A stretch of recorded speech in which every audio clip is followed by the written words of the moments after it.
Crucible and Cognac. This week I have on Ed Pocock, the host of Call of Discovery. Ed, how are you doing today? I'm doing well, thank you. Happy New Year, Blake. Happy New Year. So we have an interesting thing here because this is usually an evening event, and you'll hear it in the evening. But due to the time zone change of Ed being in the UK and myself in Vancouver, we're basically having opposite days. So I'm hitting the sauce a little early this morning, as they say. So let's jump right into things. After Ed and I basically did our interview where I was on Call of Discovery, I really enjoyed our conversation. I wanted to have him on Crucible and Cognac so that we could get him on the other side of the mic, so to speak, and ask him some questions. It's great to be here. Thank you, Blake. Oh, yes, my pleasure. I was super excited when you were down for this and to start off the new year this way. Absolutely. So let's jump into the situation. Why don't you talk about your deck? Let everyone know why you want to play this deck today, what you like about it, what's interesting. Sure. So I'm sure it will be mentioned a few times today that I host a podcast called Call of Discovery. And for me, this deck really captured that excitement of discovery. And I opened this about a month ago. It's a Kota deck. I am one of the many people who have enjoyed the cut price Kota decks that have been gracing our presence for the last month or so. And this for me was a lot of excitement because it was the first Battlefleet key abduction deck that I had opened. And so I thought I'll have a game or two with this because of that. And I realized that actually it's not just the Battlefleet key abduction that's fun in this deck, but it has a lot of things that seem to be consistently causing some of those Worlds Collide board matters decks a bit of trouble. So people would come out with these Saurian, Star Alliance, Logos lineups, and I wouldn't necessarily win with this, but I'd cause them a lot of trouble with a deck which it has only 65%, I think it's 64, 65 SAS. So it's not ranked very highly, but I quite like the things that fly in the face of SAS's radar of what should be strong and what shouldn't be. I love that. And I basically chose my deck on the SAS score, which is what I like to do here. So you tell me the SAS you have and I'll match it. And since you didn't have a lot of reps with yours, I decided to try something new. And it looks like it's a Senior Hollownell Gulbranson. And it's a Brobnar Saurian Shadows deck. And I really like this one because of the double Berserker Slam. It has the Lava Ball, so double Ganger Chieftain with the Scrapper, which sucks, and Gravel Guts. So there's a couple things there that are fun, but it's the Saurian and Shadows House that really drew me to this. Like obviously having an Exile with Golden Spiral is great, and some of those other things that can exalt heavy is a great little tool there. And it has one of my favorite things, which is Philophosaurus. One of my absolute most favorite cards, and that was a big clincher to try this. And then I love the Shadows for a couple reasons. It has the Chimera Eclipse, which is pretty cool. And then it has Finch Cloak and Scowly Caper, which is those two things are a lot of fun in any game of KeyForge, having to figure out how you're going to stop your creatures from getting wrecked by your Scowly Caper. And I can already see, Blake, that your deck is going to cause me some problems. The Gargantodon, which is one card you do in your Health for Future Self podcast, is this an over what you expect or under what you expect? Gargantodon has outperformed all of my pre-existing ideas of how it would do. And I think against my traditional Kota deck, which is probably going to rely quite heavily on steel, Gargantodon is going to cause me some problems. I also look at your deck and think I am definitely going to accidentally destroy your Brend more than once. Yeah, I saw that as well. And then, yeah, I thought your Ammonia Clouds could be problematic as well for basically any dinos out there, because not all of them are huge, but if I get Primus Unguius out early enough, then maybe that'll save me some heartache. Well, let's see what happens. All right, let's dive right in. What are you sipping on tonight, Ed? I am drinking. I know it's a Crucible and Cognac episode, but I am drinking port. Port is my. I've been drinking too much whiskey. I'm going to be honest over Christmas, so I wanted something a little bit different. In fact, I meant to be having a dry January completely, but I apologize. I'm a big fan of port, and I think in the UK we are really only 2 hours away from Portugal, and we are very very lucky that we can sail up the Douro Valley anytime we like and find some good port. Well, that does sound very nice. Myself, I'm just having a little. I just put a little bit of maple whiskey in my coffee this morning. I didn't want to have too much to put my day off the rails, so to speak. It's all right. It's after 9 a.m. where you are, Yeah, so fair. no, I won't ask too many questions. Though I understand that Christmas period's a bit of an alcohol drinking time, but it's I actually was pretty dry this Christmas, in all okay. honesty. That's quite impressive. That's quite a Hmm. feat. Yeah, it worked out quite well. So you're making up for it in January. Somewhat, yes. I guess if I'm doing these frequently enough, I will be. Yeah, yeah. Okay, so let's get the game underway, and I'll start with some of these hard hitting journalist type questions. Okay, I'm looking forward to them. I'm not sure how hard hitting they'll be, but they'll be fun. I'm gonna hold you to it now. Okay. Do I keep or do I flip? I have not played KeyForge for a good week or two, so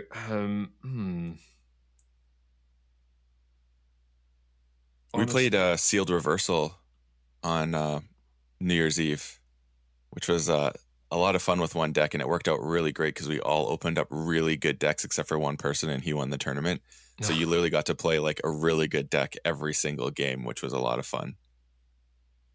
that is for reversal. I feel like reversal is one of those things where you can't feel bad because if you pick up a good deck, you're still having a good time because you're thinking after this, I've got a good deck, Yeah, it even if is. you It is lose one of the good everything. things.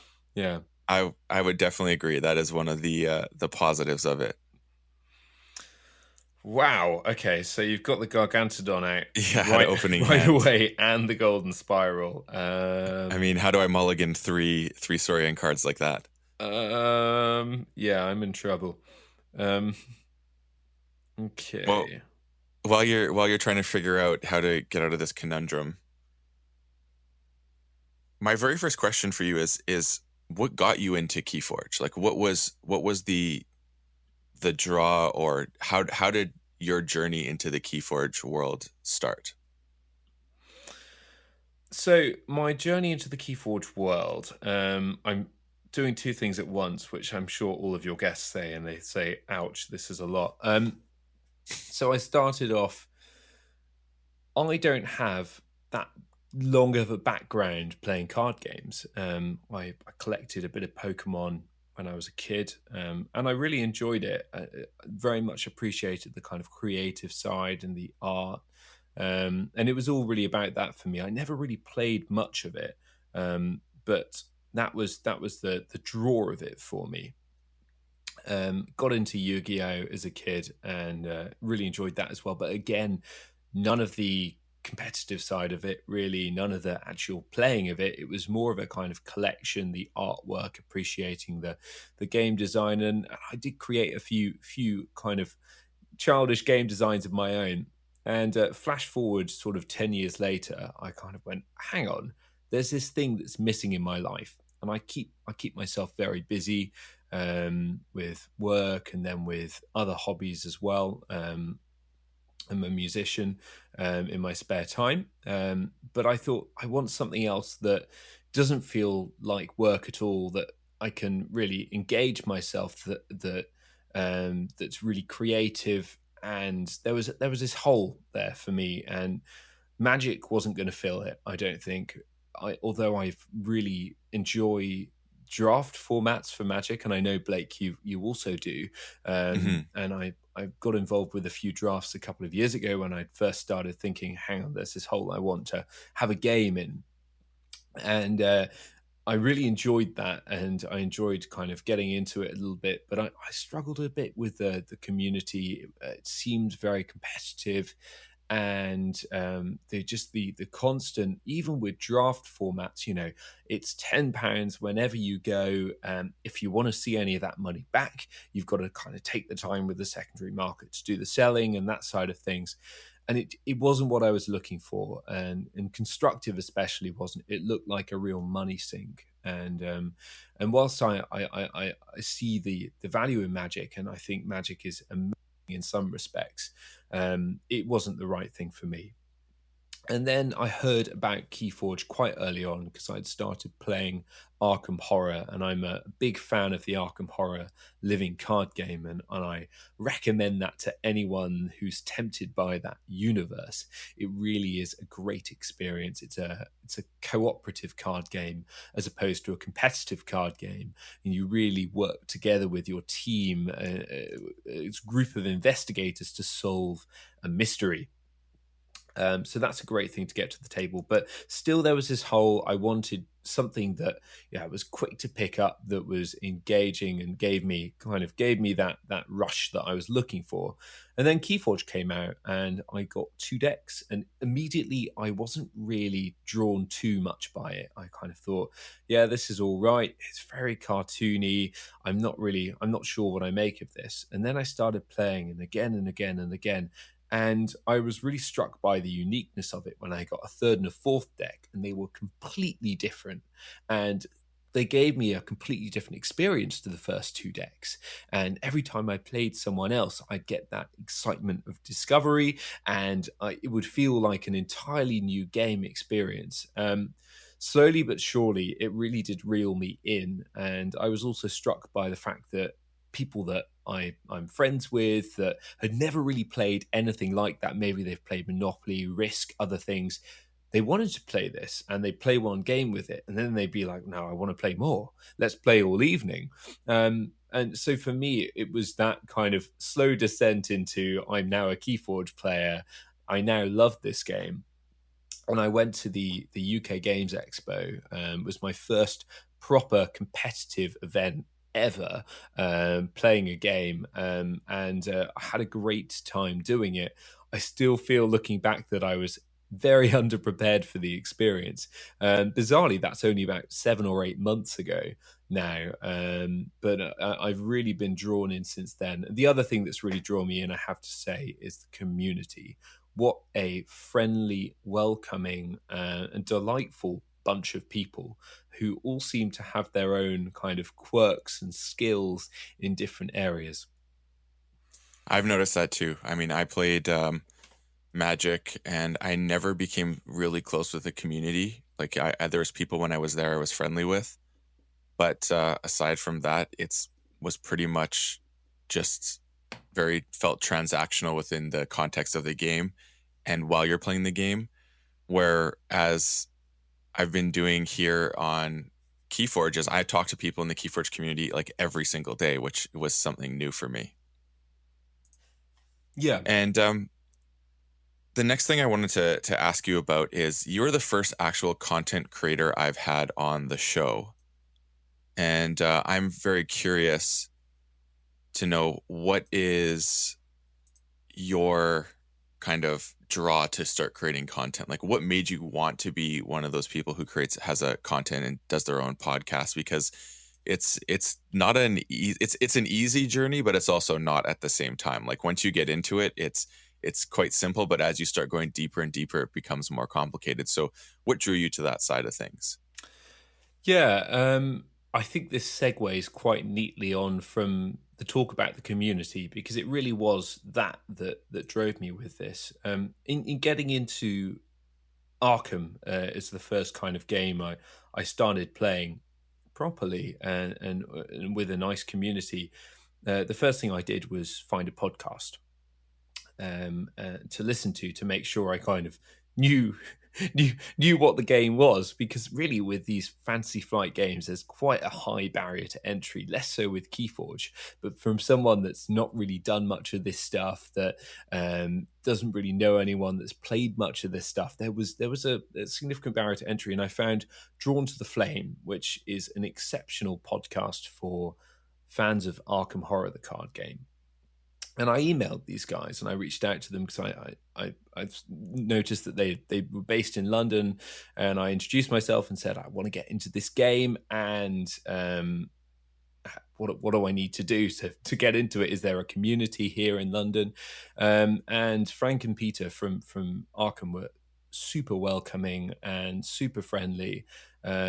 Flash forward a year and a bit, and Frank and I are good friends, and he's very much involved with Call of Discovery and has been on as a guest, and you'll probably be seeing him quite a lot in the future as well. Oh, So, that's so fantastic. having that experience really taught me this is the value of podcasts here.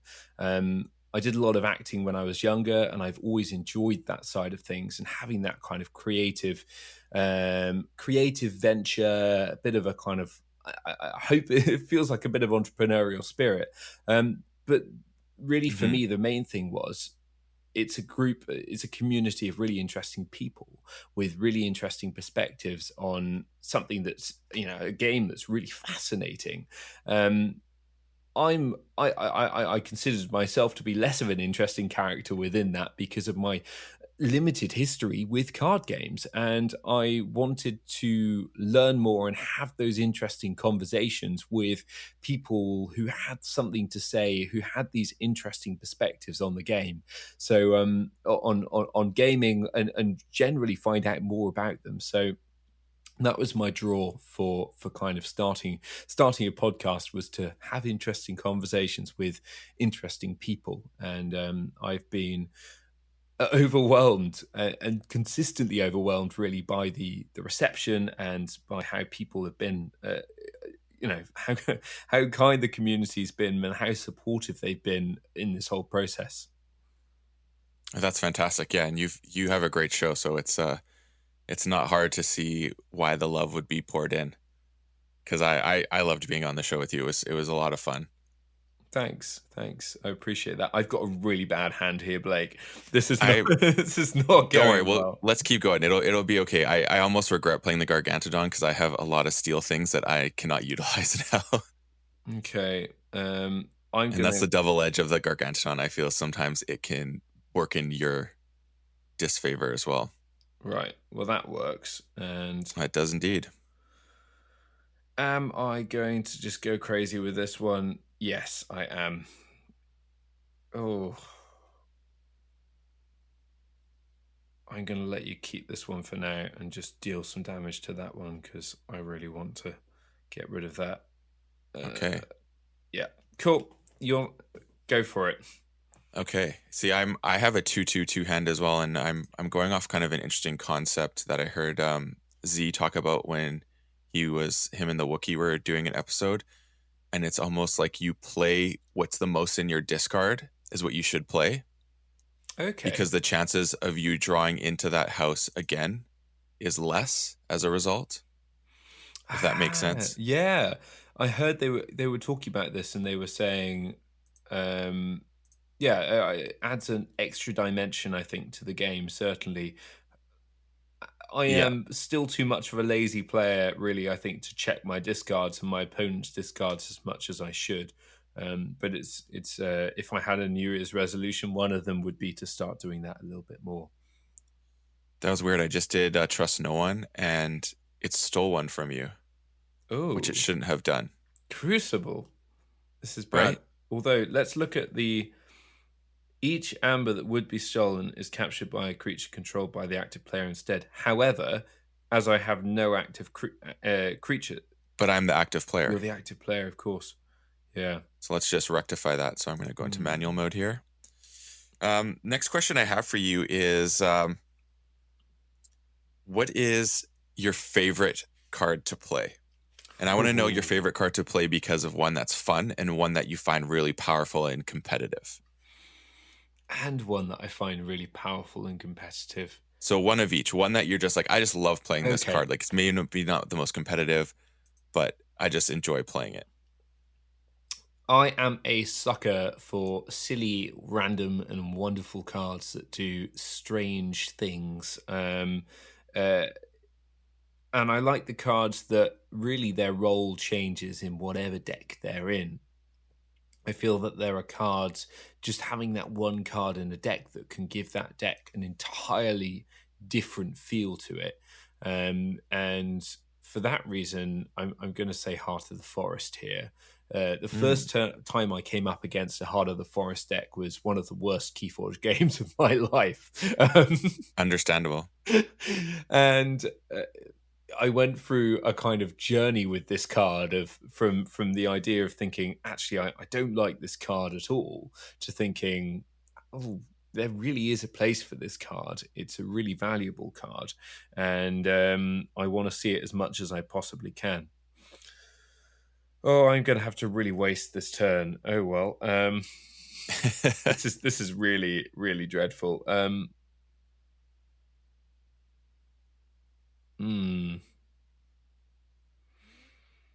Okay. So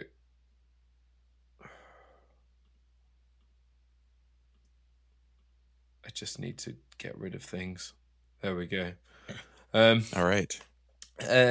so Heart of the Forest, as in terms of super fun, powerful car. Sorry, what were the two options again? One that's fun and then one that's competitive. Okay, so that's my fun one. In terms of competitive, it has to be Fagin. I Mm, love Fagin because I think I mean, there's certainly the homely vibe to it. You know, Oliver Twist is based in London. The London Urchins are the London team, and hmm it really, for me, showed the beginnings of what this algorithm can do and what Keyforge can do. The idea that you have this character, and whenever he turns up in a deck, he turns up with two of his followers, was amazing. But I'm also a bit of a sucker for the lore in Keyforge, and I really love those references to things like Oliver Twist, to literature, to kind of pop culture, to all of these things, and the discovery of that just adds another layer of that excitement of discovery. Oh, that makes sense. I'm I really like in that one. trouble here. Yeah, this game is an interesting one for sure. Hmm. Okay. Well, we'll start with that. Nearly got rid of it. Um,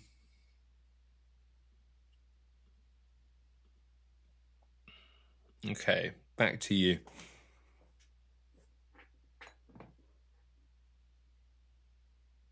Okay. I guess let's go here for now. I've been saving these cards. Um, so have you seen the speculation about the next set mass mutation and like what cards, well, like what's rotating out? Have you seen those videos? I know Wasi did one on it. Have you seen any of that? I certainly have. Yeah, although you won't be seeing much announcements or anything on Call of Discovery as a podcast, because one of the things we, I think, really try and do with that podcast is keep it as timeless as possible, so that anyone can go in and listen to something, whether it be a year ago or whatnot. I mean, we've only been going for 4 months, but that's the idea, and it still be nearly as relevant as it was the day that it was published. But I really do keep up to date with the kind of Keyforge junk food that is what is the latest controversy of the day, or what is the latest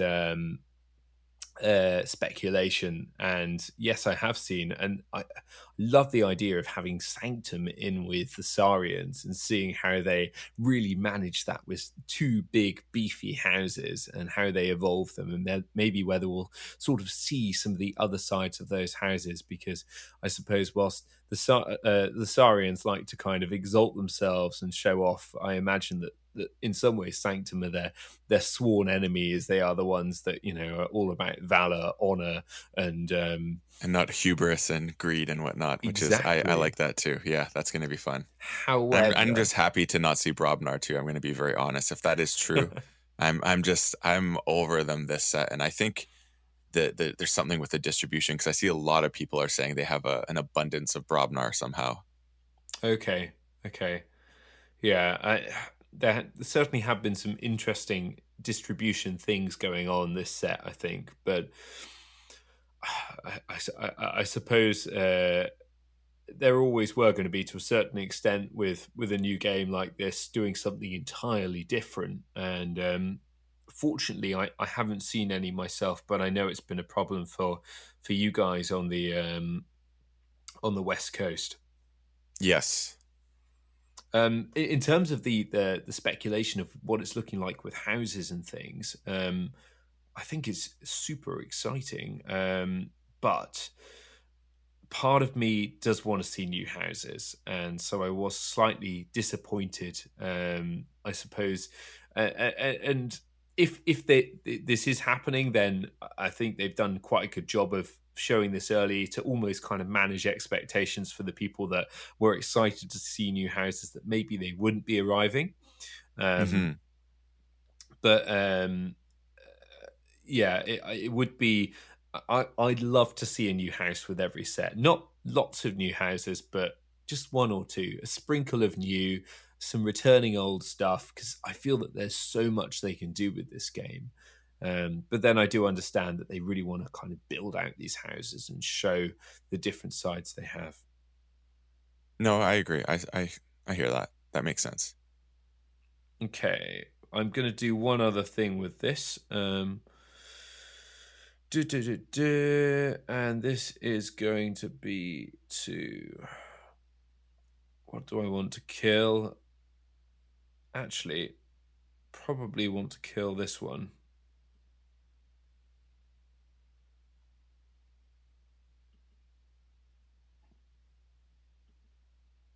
Yeah, there we go. Your turn.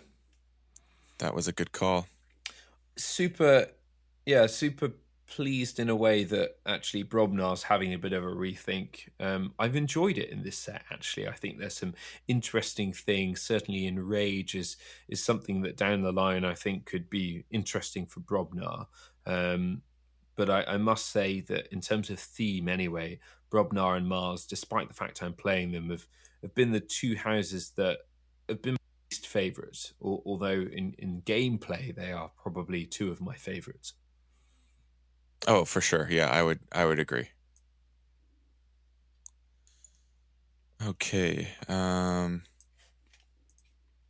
So you being in Europe, you have basically the ease of travel between a lot of countries. How have you noticed that's been to your advantage because of the ability to just easily go to multiple tournaments? The main thing I'm thinking of is the Grand Championships because Yeah. they're in every country, and with the plethora of countries that have the ease of travel to, how has that experience been for you?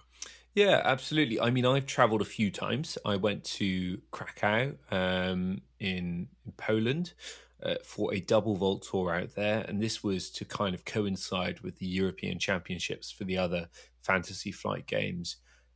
Overall, a brilliant experience. That really did feel like a European thing because we had people from every single European nation that has a big KeyForge presence there. And so it was amazing to meet people from loads of different places coming together to play KeyForge. It's super quick and easy, I think, travel in Europe, and this might be something that in America isn't quite as obvious. It almost almost, I think, traveling between states in America is the same for us as traveling between countries in Europe. It's, Hmm. it's as I mentioned earlier, it's a couple of hours to get to Portugal, and particularly I'm lucky I live in London. We've well endowed with a number of good airports here, so we can get anywhere pretty quickly and easily. I went to Berlin last month as well for a Prime event, which was super fun. With Shap Station, who in the Discords, who I met at Krakow. So it's really nice to kind of get to know the community in Europe. And you're right, we've been lucky with the number of national tournaments we've had. I think that's been a kind of real positive. However, I'm hoping one change they maybe make in organized play. I think they've done an amazing job with organized play, particularly in Europe, actually, because it's a lot harder than the US. I know that Yeti runs all the games in the US for Vault Tours, but in Europe, there's a much more disparate base of who's running events, how are they being run, the different laws in different countries for imports, and what's needed to actually get a prize wall into a country, for instance. Oh wow. That was a challenge, I think, for FFG in Krakow, actually getting the prize wall there. And not paying sort of tariffs to import it. So it was, yeah, I think it probably presents FFG with some interesting challenges. But I'm hoping that next year they have a prize wall at the national events, because we haven't had as many Vault Tours in Europe. So we've had a kind of a bit of a dry patch, I'd say, since September, and there aren't going to be any until April. Sorry, there's I think one in Hanover in April, but for us, that kind of means that we're, I suppose, locked out of that leaderboard a bit. Mm. The top 100 going to Worlds from the Vault Tour leaderboard. But you're right, that is juxtaposed by the fact that we've had all these national events, and yeah, I think it's just kind of growing pains for KeyForge, I think, and next year I don't have any doubt that KeyForge is going to kind of be even greater on that international tour. But having those nationals really allows the countries to kind of celebrate their own style of KeyForge event rather than just a generic KeyForge event. So you actually get to experience what KeyForge is and what role KeyForge plays culturally in different places. Mm. Yeah, that is very very interesting, and I guess in North America we're probably all a little bit jealous of that aspect. All Yeah, right, let's it's go ahead. no, I was just saying it's super cool. I'm gonna I think we're gonna focus on gameplay for a little bit here, so we can get things with a little bit more momentum going. Sure.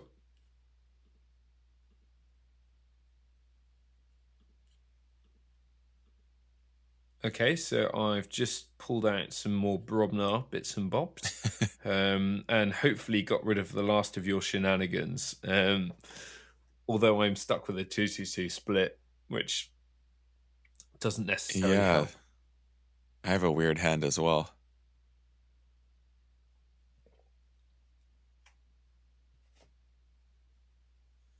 Okay, I do not like this move that I have to do, but Is that because I'm not going to like it, or is that because? no, I legitimately don't like what I have to do. It feels not the greatest. It's kind of like I'm in a position where I give you something that helps you, or maybe I just won't do that. I think I'll discard it. I have exile, and I don't really want to Ooh. exile anything. Okay. Yeah. I got it kind of out of sequence of what I need to do what needs to be done, so to speak. I would say I'm very sad, but I'm not at all sad to hear that. In fact, I'm very delighted to hear that.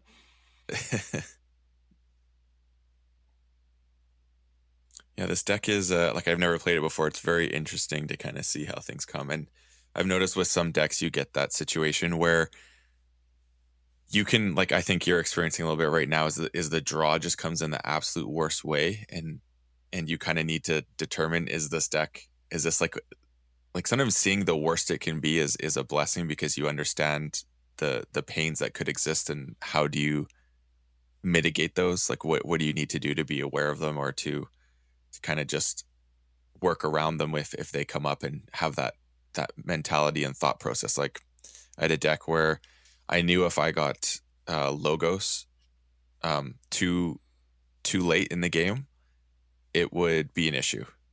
So it didn't have a lot of answers. It had a lot of way of digging, but not a lot of answers. So if I got it at the wrong point in the game, and I'm, you get that moment where you're constantly calling the same house over again, and as a result, you're not really cycling your hand. Then you get to a point where you have to decide: do I actually keep my hand and keep advancing forward, or do I stop so I can actually cycle and have some Yeah. answers? Because if I get put in a corner, I'm stuck at this point. Yeah, and that was the that was literally the position I felt I was in earlier. Um, yeah, it's. I mean, Brad. I think whether it was in the interview with myself on Call of Discovery recently or not, I forget. But he was talking about breaking down KeyForge as that hand and board management game, and it sometimes feels that you have to focus on one or focus on the other, and you can't necessarily manage both in the optimal way that you would like to. Hmm. It's true. Actually got some value from Gargantus Crapper, which is nice. That's rare. I know. It worked out just perfectly. Okay. Um, do I go a little bit crazy or do I do something just different? I'm going to do this. I love the Ether Spider. It is one of my favorite cards in the game. I'm playing against you at Yeah, the moment, it's so I'm not gross. sure whether I should tell you why. But I No, I love the can. design of it. Yeah, it is. It is a cool design. Um, so nothing's gonna get me Ember. Cool. So I've my next question for you is, what advice would you have for a new player?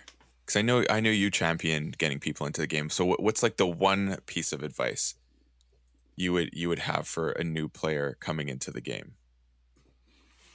That's a really interesting question. And as I think recently a new player myself, I'd say that the answer to that is work out what you want from a game. Because I think KeyForge has a lot to offer different people. And you guys said this in your most recent Help for Future Self podcast that everyone plays in a different way. People really value lots of different things in the game. For some people, it's all about being competitive and it's about winning. For some people, it's about collecting the maverick cards of one particular card or one particular house. For some people, it's that sense of discovery. For some people, it's a mix of all of them. And for some, it's a really casual game that they want to pick up once in a blue moon. For some, it's a game that they want to play every week. And I think KeyForge has something to offer really most people that enjoy games. And I think that the main thing there is for people to kind of manage their expectations and say, okay, what do I want in a game?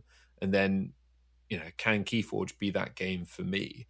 And I think quite quickly you can realize that after one or two games of KeyForge and sort of experiencing it. I like that. Yeah, I agree with you completely on that. I mean, there is a way that you can play with friends, and if they don't play competitively and they're your friend who does, then you just have to keep an array of decks that are maybe not the greatest that you can learn to pilot and win with and things of that nature. I mean, I do that with one of my friends. He actually is pretty good at the game, though he just doesn't play out in the wild, so to speak.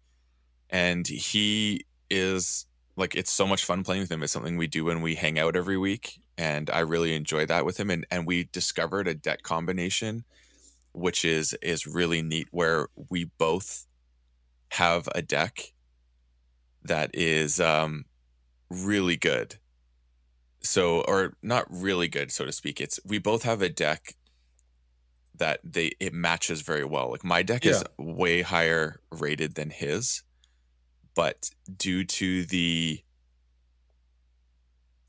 nature of the way the decks play is they're really close games every time, and we've jammed multiple games, and I've actually lost every single time, but every time I lose, I'm literally one ember short from key charging every single time. It's the Oh weirdest thing. no.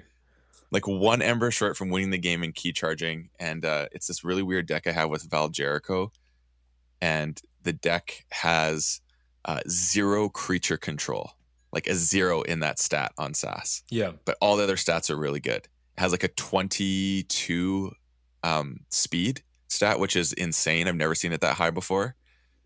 And it's a lot of fun to play, but it doesn't really deal with the board except by fighting, which is kind of interesting. So it's a really interesting and fun thing to play. Certainly Well, I don't sounds like it. this at all. Oh no, well, I've done my best to build up a line here. I was lucky I managed to shift the 2-2-2 card split, to be fair. But we Yeah, seem to fair be enough. quite evenly matched in this now after a beginning where you really raced ahead. Yeah, I'm trying to debate how I want to go about doing this. Okay.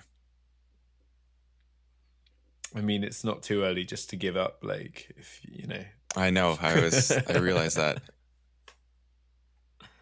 Okay, so You mentioned about the finding yourself one amber short, and this is something I've been constantly surprised at by KeyForge, that actually in all of the most competitive games I've played, and I mean when I've played in Vault Tours and when I've played locally, there's a really strong player base locally in sort of competitions that people care about. It seems that most of the games are really won or lost on one amber in every set. mhm. In Age of Ascension, in Call of the Archons, and now in Worlds Collide as well. It's always one or two amber that really makes that difference, which I think certainly does highlight player skill as being, and foresight as being something for all of us to aspire to. I would agree. Okay, what damage have you done? Oh, you've got rid of the avalanche. Yes. That's a I real basically shame, that reaped out is. and then played a chieftain into a Calfine. Okay. So, have you noticed there's like a house you can't get away from? Like you seem to always pull that house. Um, I mean, I don't think we've had too many issues with house distribution in the UK. So from a very I'm kind of not even in mathematical relation to that. perspective, no. But It's just like you just feel like mentally it's probably if you looked at the stats it wouldn't be true, but you're like, "Oh, I feel like I'm always getting this." yeah, yeah, I think I did feel that a bit with Mars at one point in the first set, and in the second set to an extent. I kept on picking up Mars decks, and I think I've still probably got more Mars decks than anything else. But I think that's just because when you really like a house, or when it's maybe not your favorite house, you notice it more than anything Mhm. else.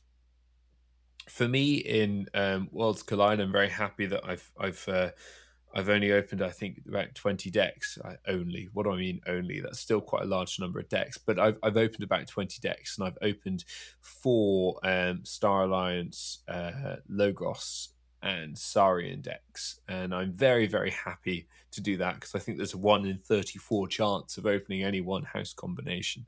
So to have Oh, four that's is, cool. is rather nice.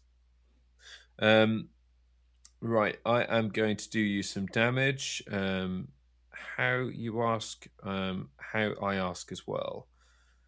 Um, I am going to. See, the play I did last game is I sacrificed the long game for hopefully some short-term success. Oh, I didn't mean to fight. I'm an idiot. Just go manual mode and No, it's okay. fine. I've started, so I'll finish. Do I really want to? Maybe I just want to reap. I'm just going to reap. I am playing What? appallingly, so I am. It's part of the way this tournament works, I think it's the or this port. this style. It's It's the board. it's it's what 6 p.m. here in London, and I haven't eaten for a number of hours. I'm afraid I am a registered lightweight, so when I start drinking and I haven't eaten for a few hours, all of my KeyForge strategy does go entirely out the window. Oh, that's funny. But I'm not someone that's a massively competitive player, I'd say, either. So although I like to understand what the best plays are, but I'm not always very, very good at following what the best plays are at any one time. Fair enough. Right, what am I killing? Okay, so you're really building up some stuff now. Your amber can't be stolen. That's not No, ideal for not me. right now. It's only if it has a captured ember, which it does not. Ah, yes, you're right. Okay, wonderful. So maybe So, that was a bad play on my part. well, perhaps we'll have to see. Time, I think, will tell. Mm-hmm.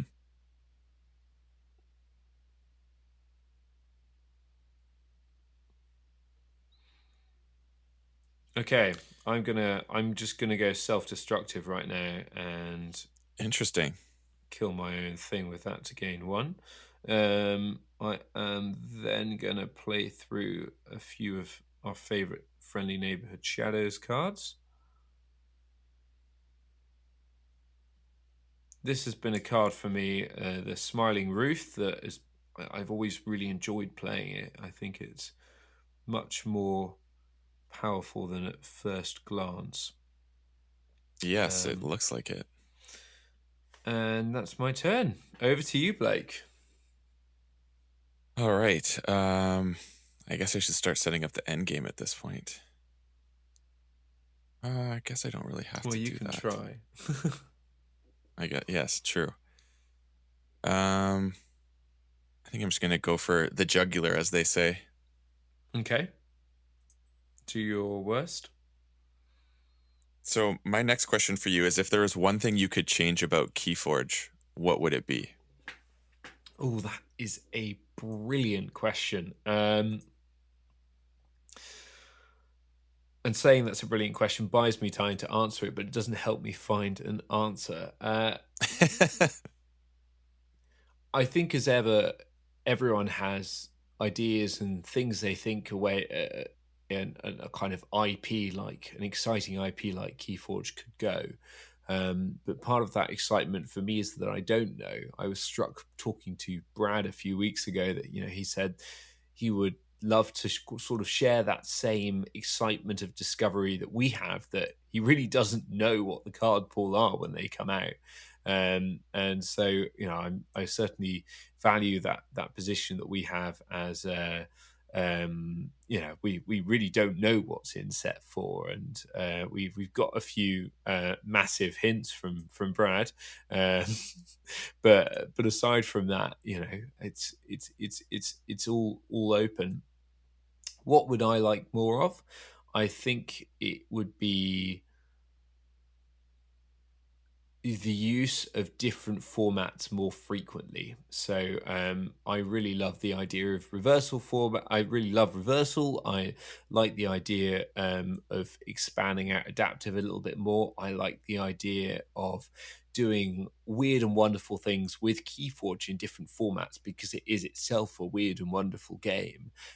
So the adoption of a wider range of formats, at the competitive level, but also actually at that weekly chain bound level as well, would be my number one. But I realize that takes time. Yes, it does. Oh wow, where did all that amber come from? Okay, I I was did a staring nice at the little. wall. I I went Quester Jarda twice, and then I was able to, because I'm with the Legatus Raptor, so I Questor Jarred twice, and pretty much, yeah, that's 4 Ember right there. And then I fought with my Legatus Raptor into your Smiling Ruth, and then I Chant of Hubris, one of those Legatus Raptors Embers onto Ruth, and Library of Polosaurus, the other one, into my pool. So it was a bit of a burst. So I reaped for 1, 2, 3, 4, 5 Ember last turn, and then moved 2. Oh, good God. Okay, well, let me just look. Is there anything that I can do in my deck? Because I've got the possibility of drawing cards, but I don't really have much else. I think the answer is probably a no, unless I draw miasma. But I can't draw miasma because I can't draw into shadows and actually play it. So Blake, I mean, I have to say, I think you've got this one. Ooh. No, you've definitely got this one. I think I realized the cool play you saw too. Is it with the fact that you can use Nexus into Smiling Ruth? Yes, it is. Yeah. And then you can kill Smiling Ruth with your needle. You basically have a few things you can do there. And I was very hesitant of putting Dilophosaurus out because I was like, oh, you can just steal Dilophosaurus. Yeah, I don't want that. Yeah, but even if I do steal Philosophosaurus, no, hang on, Philophosaurus, and that's a tongue twister Can't put me for off. everyone, particularly after a glass of port. Even if I do steal him, there's not really much I can do with it. So I have to say this is one for Worlds Collide today and concede, but Okay. but very well played, Blake.